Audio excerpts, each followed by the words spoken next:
Muito boa noite, bem-vindos às notícias no Jornal da Noite. O Moza Banco será intervencionado pelo Banco de Moçambique como forma de ser resgatado da situação financeira insustentável em que se encontra. Para já, o Banco Central nomeou um novo Conselho de Administração que será dirigido por João Figueiredo. Um comunicado do Banco Central avança que o Moza Banco está a viver uma situação financeira delicada e que, por isso, será intervencionado para evitar que os depositantes percam o seu património. A situação financeira e prudencial do Moza Banco tem vindo a degradar-se de forma insustentável, mostrando-se necessário reforçar as medidas extraordinárias de saneamento previstas no artigo 83 da Lei nº 15/99, de 1 de novembro, com as alterações introduzidas pela Lei nº 9/2004, de 21 de julho, Lei das Instituições de Crédito e Sociedades Financeiras, tendo em vista proteger os interesses dos depositantes e outros credores. Lê-se no comunicado. O Banco de Moçambique nomeou inclusive um Conselho de Administração Provisório que será dirigido por João Figueiredo. Figueiredo é um gestor de reconhecido mérito na banca, com passagens pelo Milênio BIM e Banco Único. O Banco Central decidiu também suspender imediatamente os membros do Conselho de Administração e da Comissão Executiva do Moza Banco. Este banco era presidido pelo antigo governador do Banco de Moçambique, Prakash Ratilal, sendo a Comissão Executiva dirigida por Ibrahim, um gestor com passagem pela Ernest Young e BCI. Por fim, o Banco de Moçambique assegura ao mercado, aos clientes e ao público em geral que o Moza Banco continuará a funcionar dentro da normalidade. Os preços de combustíveis e outros produtos petrolíferos poderão subir, ou melhor, serão ajustados a partir de amanhã, 1 de outubro de 2016, com reajuste. A gasolina passa dos atuais 47,52 meticais para 50,02 meticais o litro. O gasóleo de 36,81 meticais para 45,83 meticais o litro. Por sua vez, o petróleo de iluminação sobe para de 28,64 meticais o litro para 33,06 meticais, enquanto o gás doméstico passa de 55,45 meticais o quilo para 58,54 meticais o quilo. Por seu turno, o gás comprimido passa de 17,75 para 24,90 meticais. A medida surge da necessidade de se proceder à atualização das componentes de custos com a importação dos produtos petrolíferos, das margens dos distribuidores e do retalhista aplicadas na venda ao público do gás de petróleo liquefeito. Tanto sublinhar o último ajustamento de preços dos combustíveis e produtos petrolíferos ocorreu em 2011. E a esta altura o Jornal da Noite recebe o Sr. Dimas, portanto, para olharmos para esta subida, o Sr. Almirante Dimas é diretor nacional adjunto de hidrocarbonetos e combustíveis. Primeiro, quais são, na verdade, as causas concretas desta subida de preço do combustível em Moçambique? Muito boa noite, estimados telespectadores. Vou começar por dizer que as causas reais para a subida deste ajustamento desse combustível têm a ver com os custos de importação. Sabemos de antemão que os preços no mercado internacional do crude estão a registrar uma tendência de descida, mas temos uma situação contrária que contrapõe, que é a questão do nosso metical, que está a registrar uma crescente inflação que faz com que o preço suba. E também devo realçar que estes preços não são ajustados desde 2011, que foi o último ajustamento, e em 2015 o governo fez o ajustamento, mas manteve os preços inalterados na rede. O que quer dizer de que há subsídio generalizado até ao momento. Portanto, pretende dizer que a atual conjuntura económica que o país atravessa é que força este reajuste? Não é a conjuntura económica do país, mas sim a conjuntura económica mundial. É a economia de mercado. O Estado já não está em condições de continuar a fazer subsídios generalizados. É necessário que as pessoas paguem por aquilo que consumam. Ok. Será esta decisão alguma imposição parte do FMI, uma vez que estamos a atravessar por momentos em que precisamos destas intervenções do FMI? Felizmente, esta decisão do governo não tem nada a ver com a intervenção do FMI. O FMI tem um seu trabalho particular, que tem a ver com outras frentes, do qual o FMI está a trabalhar juntamente com o governo, e o ajustamento de preço dos combustíveis não está relacionado com esta vinda do FMI a Moçambique. Ok. Colocou um ponto aqui que é ligado ao subsídio. O governo disse que iria eliminar o subsídio às gasolineiras. Este subsídio, esta eliminação, foi confirmada ao longo deste ano? Não.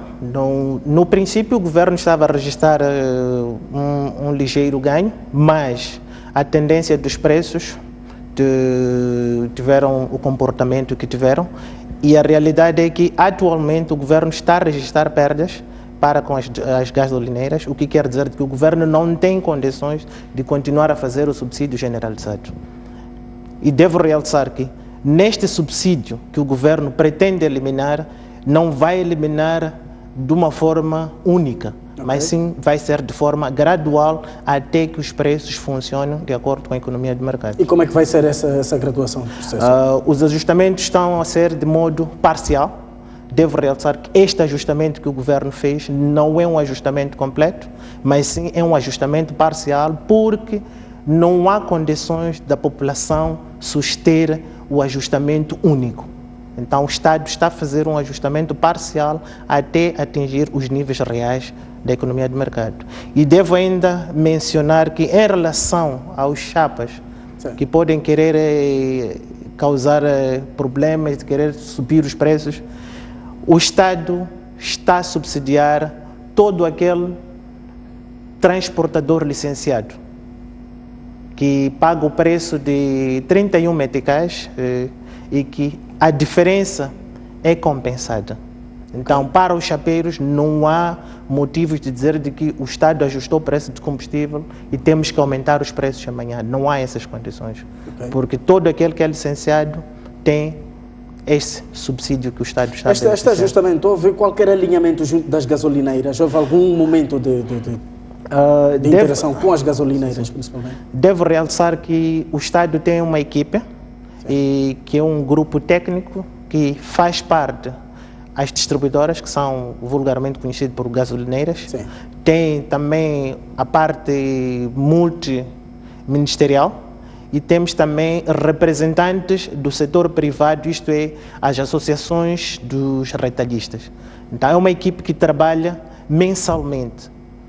Então, nesse tipo de ajustamento que o Estado fez, já está em coordenação, está em alinhamento com aquilo que é a economia de mercado, e também as gasolineiras, também isso vem responder o grito que as gasolineiras estão a ter, porque temos situações em que algumas até já deixaram de fazer a importação, e sob pena de não colapsarmos a economia de Moçambique, o Estado tem que fazer essa intervenção e urge fazer a intervenção. Uma última questão, este ajustamento pode abrir espaço para a especulação, principalmente parte das gasolineiras. Há aqui algum instrumento regulador para fiscalizar as gasolineiras, no sentido de não haver especulação de preços? Devo realçar que não haverá espaço para especulação, porque as gasolineiras estão informadas e têm uma comunicação oficial que o Estado tem interação com as distribuidoras. Não há espaço para esse aspecto.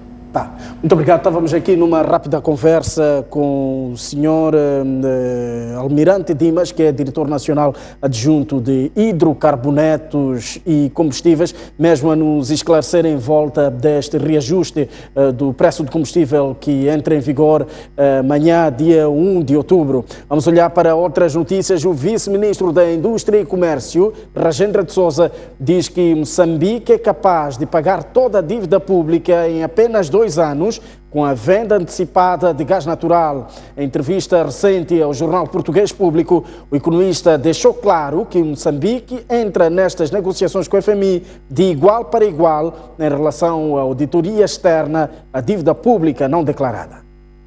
Segundo o jornal Público, Rajendra de Sousa concedeu a entrevista esta semana, na mesma altura em que os técnicos do Fundo Monetário Internacional negociavam no Ministério da Economia e Finanças os contornos da auditoria dívida pública não declarada.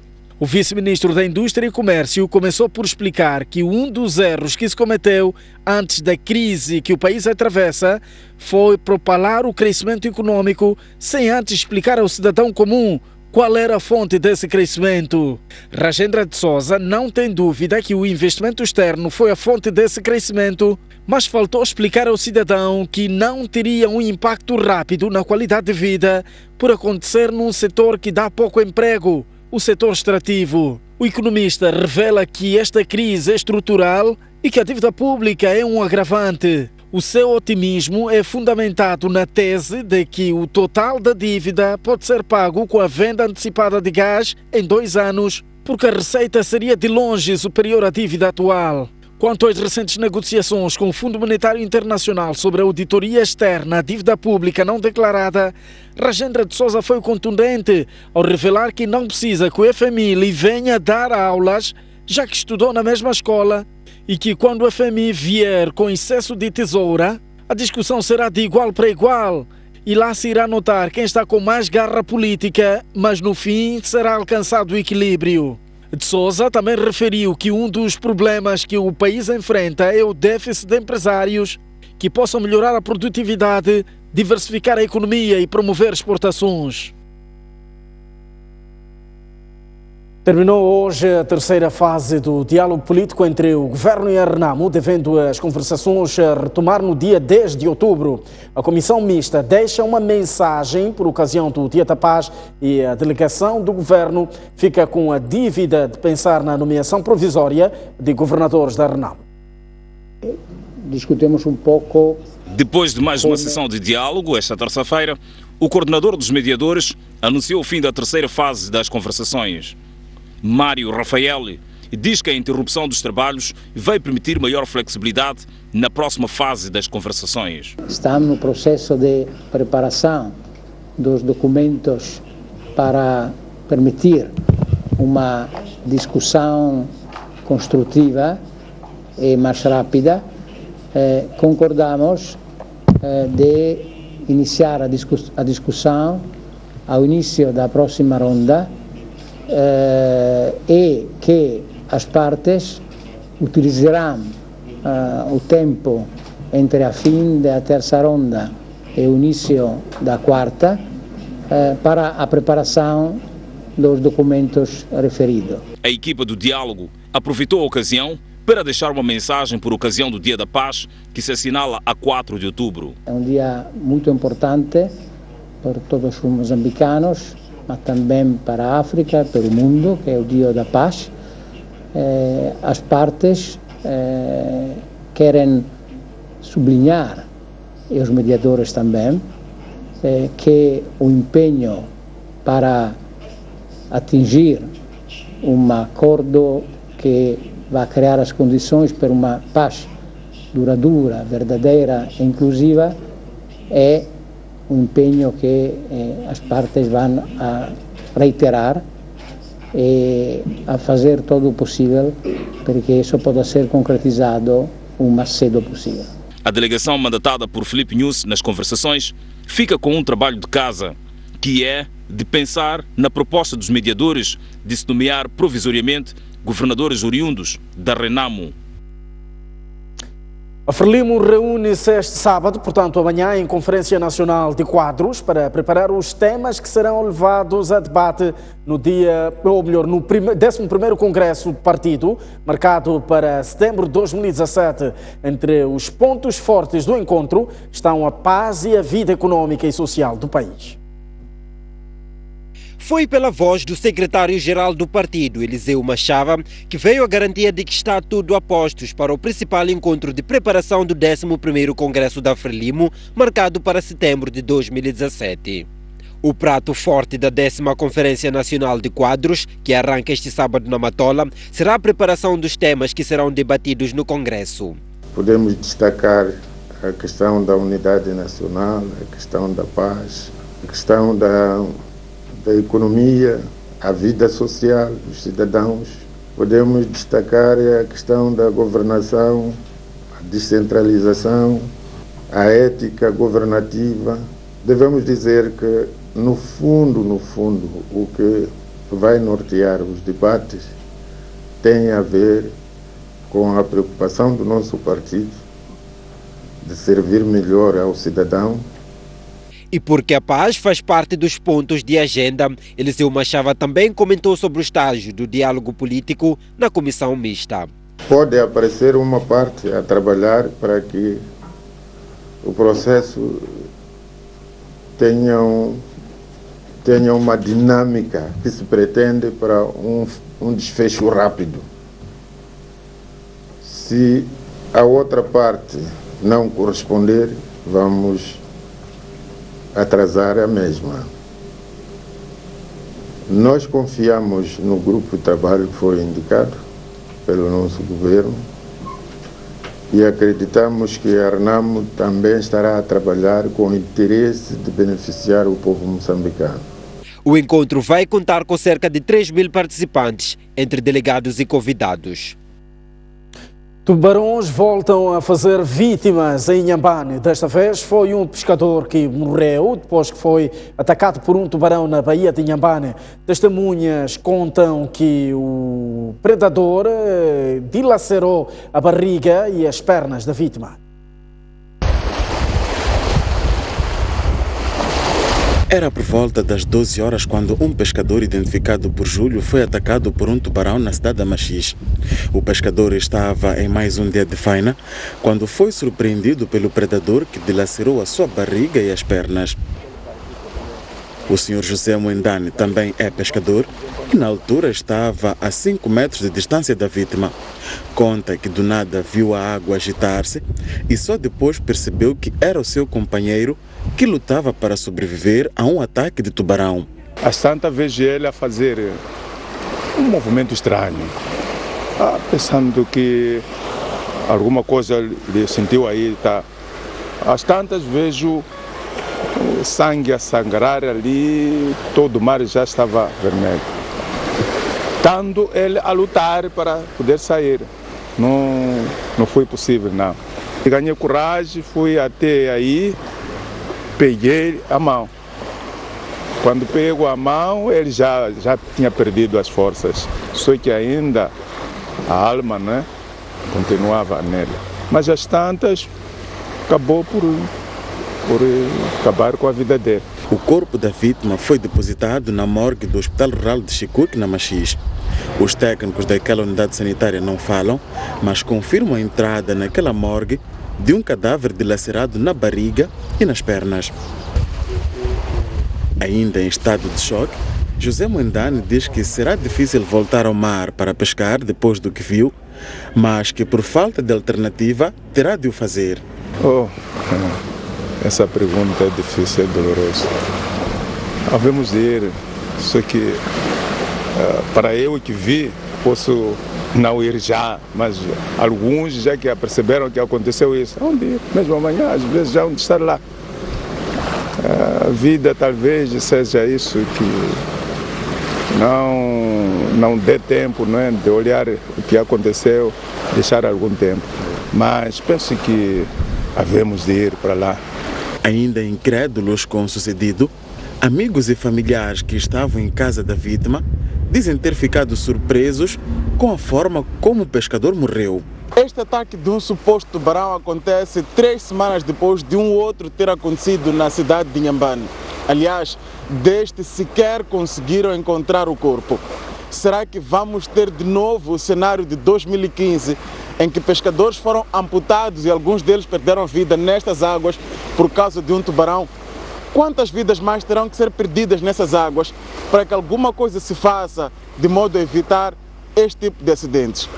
As imagens são de Félix Jamis, Hugo Firmino, para a STV. A polícia apresentou esta sexta-feira uma quadrilha supostamente envolvida no assassinato de 2 jovens na zona de Xiango, no bairro Albazina, em Maputo. Os indiciados negam seu envolvimento no assassinato, assumindo apenas que assaltaram lojas na cidade de Matola. Uma arma, um carregador, 5 munições, 2 katanas e este carro preto de marca Honda Fit foram encontrados com 3 homens que pertencem a uma quadrilha acusada de ter crivado de balas na cabeça 2 jovens na noite de quarta-feira nas bermas da estrada circular na zona de Xiango, no bairro de Albazine. Os indiciados negam o envolvimento no assassinato e contam que, quando foram encontrados pela polícia, acabavam de assaltar um estabelecimento comercial na Matola. Eu não sei, não, nunca matei ninguém na vida, não. Eu sou motorista, então me chegaram, deixaram-me num sítio com um carro. Disseram, agora nós estamos aí, vamos te encontrar aqui mesmo. Então foram, não sei para onde é que foram entrar. Entraram nesse sítio, vieram com dinheiro e bebida apenas. Não sei quanto é que era, mas acho que o valor que contaram, pelo menos ali que eu vi, eram 17 mil. Ele estava com esse carro. Ele, com aquele outro mantão, dono de aqui, que entraram dentro da loja e levaram aquilo ali, o dinheiro. E quem é que disse para irem para essa loja? Quem conhece esse nigeriano? Eu, Tony. E quanto é que ias ganhar com isso? Ele havia me prometido 2,5. Um dos membros da quadrilha, identificado como Tony, fugiu e a ele é atribuído o papel de cabecilha do grupo. Não, vieram me levar com o Antônio, com eles. Viemos, estavam com bebida no carro. Estavam a beber, eu tinha bebida. Eu, tipo, isso tudo aqui existiu no carro, eu nem sabia isso aqui. E quem é Antônio? É aquele que fugiu. De onde é que conhece ele? Ele de Inhambane, ele conhecia Inhambane. A polícia não tem dúvidas do envolvimento da quadrilha no assassinato, uma vez que o carro encontrado com os assaltantes é o mesmo que foi usado em Xiango. Estes 3 indivíduos foram detidos ontem, portanto, quando se faziam transportar numa viatura de marca, aliás, Honda Fit, cor preta, a mesma que eles usaram no dia em que assassinaram, portanto, 2 indivíduos no bairro do Albazine. Com os assaltantes também foram encontrados outros bens, tais como cartões de banco, bolsas, cabelos e passaportes, que se presume que sejam fruto de assaltos. Nilton Matt conta que foi vítima dos assaltantes na madrugada de quinta-feira no bairro Zimpeto. Para além de levar os seus bens, os malfeitores cortaram-lhe a mão com katana. Eu vinha com a minha esposa a caminho de casa. Entretanto, vinha essa viatura que estacionou e de repente saem 4 jovens. Naquela disputa toda de eu tentar me defender, acabaram me cortando nas mãos, como podem ver. Aí puseram-se em fuga depois de ter conseguido levar a pasta que continha o meu trabalho de fim de curso, os documentos, nomeadamente passaporte, bilhete de identidade, cartões do banco, entretanto os outros documentos que estavam na pasta. E levaram-nos também 3 telemóveis, 2 dos quais da minha esposa e um telemóvel meu. A polícia diz que não é a primeira vez que alguns membros da quadrilha estão detidos e que está a ser feito um trabalho com vista a deter o 4º elemento do grupo para esclarecer o crime. Uma adolescente de apenas 15 anos, grávida, está a contas com a polícia na Beira, indiciada a ter esfaqueado o seu marido de 36 anos de idade, por este ter alegadamente chegado tarde a casa. A vítima encontra-se internada no Hospital Central da Beira. Esta é a senhora que há dias esfaqueou o seu próprio marido no interior da residência dos mesmos. A indiciada, que se encontra detida nas celas da 7ª Esquadra na cidade da Beira, alega que foi em legítima defesa. Ele veio, disse, um amigo dele me convidar para nós na Pinda Boca. Eu falei, vai, então me deixa com chave. Ele levou chave, queria me fechar com o cadeado por fora. Eu neguei. Aí nós começamos a lutar. Daí ele me pegou o pescoço, começaram a me bater, me pisar no chão. Daí eu comecei a respirar mal, depois nós saímos na sala, começamos a discutir aí na sala, eu peguei a faca, depois eu piquei, de repente eu tô vendo ele está sangrando. A vítima, que se encontra internada no Hospital Central da Beira e é recuperada dos ferimentos graves, tem uma outra versão dos fatos. Ela alega que foi a esposa que recorreu a uma faca enquanto ele dormia, alegadamente por ter chegado a casa cerca das 22 horas. Costume disse, não está saindo no job essas horas, está saindo namorar. Daí, começamos começou a me bater. Eu também lhe dei uma porrada, só depois correu, foi na sala, trancou a porta, escondeu a chave, depois levou a faca, me aplicou já na barriga. Chegou de abrir a porta, quando já ele viu, já a tripa está a sair. O vizinho veio, abriu a porta, ele tirou a chave, abriu, depois eu caí fora. O Hospital Central da Beira garantiu à nossa reportagem que o cidadão esfaqueado já não corre risco de perder a vida e que dentro de dias poderá ter a alta. Ele está fora do perigo. Felizmente a ferida, depois que os médicos viram, não afetou nenhum órgão interno. Então foi estruturado, mas o estado dele está bem, neste momento está a recuperar e está fora do perigo. A polícia garantiu que já está em curso um processo de crime contra esta senhora, pois considera que o ato praticado pela mesma é uma violação física grave. O Instituto Nacional de Estatística vê-se obrigado a contornar as regiões de conflito político-militar para realizar o ensaio do recenseamento da população e habitação. A fase piloto foi lançada hoje. Espera-se que até a realização do censo em agosto de 2017 os ataques armados tenham terminado. Sob direção do presidente do Instituto Nacional de Estatística, Rosário Fernandes, o INE lançou esta sexta-feira a fase piloto do censo da população. E porque o país vive uma instabilidade militar, a instituição diz que é obrigada a contornar as zonas dos ataques armados. É verdade, este é um problema, mas porque, como dissemos, o censo piloto não é feito em toda a extensão do território nacional, o que fizemos, dada esta situação da tensão político-militar, o que fizemos foi contornar as zonas, porque, como se sabe, a questão da tensão político-militar está localizada. Portanto, para não nos criar outros problemas, procuramos contornar estas zonas de conflito. Vamos fazer o recenseamento nas zonas onde é possível fazer, porque é um piloto, não abrange todo o território, em lugares localizados, e esperamos que, por altura da realização do censo propriamente dito, portanto, de 1 a 15 de agosto de 2017, esperamos que nessa altura a situação seja outra. Por outro lado, o Instituto de Estatística apela a maior abertura da população para a realização do recenseamento. Aqui é importante sublinhar que as pessoas, os agentes que vão fazer o recenseamento são pessoas devidamente identificadas, eles vêm com uniforme, com um boné branco e uma camiseta também branca, que está identificada com o logotipo do recenseamento, sempre por um agente da comunidade, e este agente da comunidade é uma pessoa conhecida lá. O ensaio do censo da população e de habitação decorre a partir deste sábado até o dia 15 de outubro em algumas regiões do país. Os trabalhos vão abranger 45 famílias e de 1 a 15 de agosto de 2017 o INE vai realizar recenseamento em todo o país. O Jornal da Noite é esta altura para uma curta pausa. Voltamos dentro de instantes com o melhor de informação. Até já.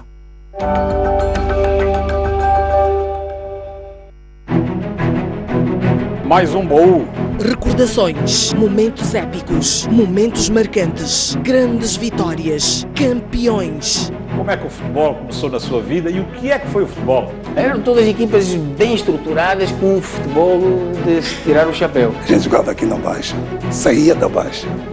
Era obrigado a fazer o jogo dos palmaninhos. Antigos jogadores, paraquedistas, árbitros, pugilistas, médicos. Primeiro guerra como médico da seleção dos Jogos Olímpicos, 1980. Hoje já temos a capacidade de fazer diagnósticos e cirurgias artroscópicas. O paraquedismo começa quando eu via militares da Força Aérea saltar. A dobragem do paraquedismo é uma coisa fundamental. Uma campeã nasce. Um talento tem que nascer, mas também não basta só nascer, tem que se fazer para ser campeão.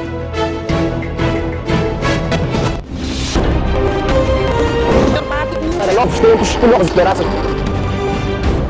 Agora ainda se vê que uma obra tão recente desabou. Mas perde a luta pela sobrevivência. Garanta a subsistência de milhares de pessoas que vivem no bairro de Ulém. Apesar de todos os episódios de segurança, a única alternativa para nesse terreno pequeno viviam 5 famílias. É sempre bom ter um maior cuidado.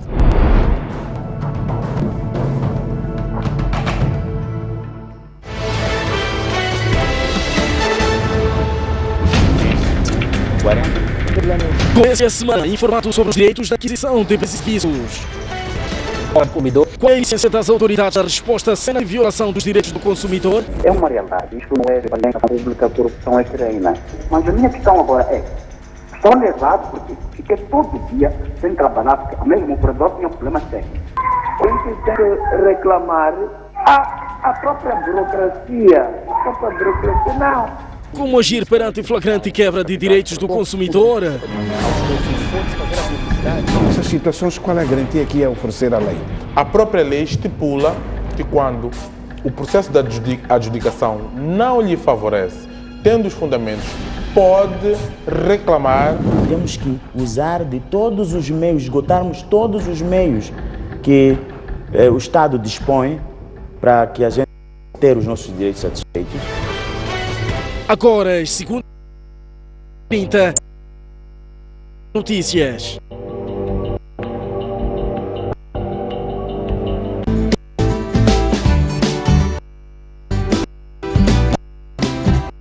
Dicas sobre como informações sobre determinadas patologias, modelos de vida saudável. Já tem um canto aqui na STV Notícias. Algo emoções, uma boa alimentação, exercícios líquidos, não faz noites. Todas às segundas-feiras, às 10 horas. E bem.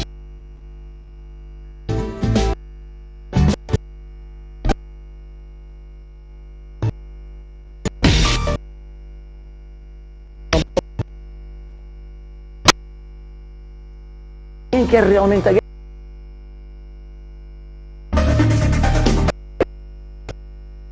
Um país. Mantermos a paz.